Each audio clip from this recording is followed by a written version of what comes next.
Welcome back to this video. In today's video, I will show you on how to change your username on Facebook Messenger. So let's see. Before we dive into the tutorial, if you find this tutorial useful and you are very new to this channel, remember click on that subscribe, turn on the notification bell for more useful tutorial like this. So with that being said, let's get started.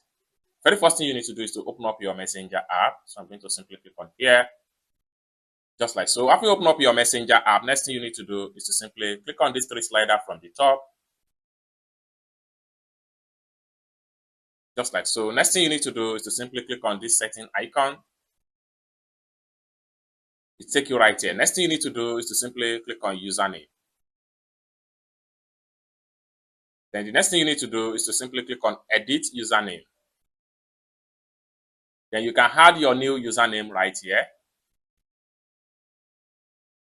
So once you're satisfied with the current username, what you need to do is to simply click on save right here. It's as simple as that. So basically, this is how to change your username on Facebook Messenger. I hope you really got value for this video. If you find this video useful, give this video a big like. And also remember to subscribe to the channel for more useful tutorial like this. Thank you so much for watching, and I hope to see you in my next video. Bye for now.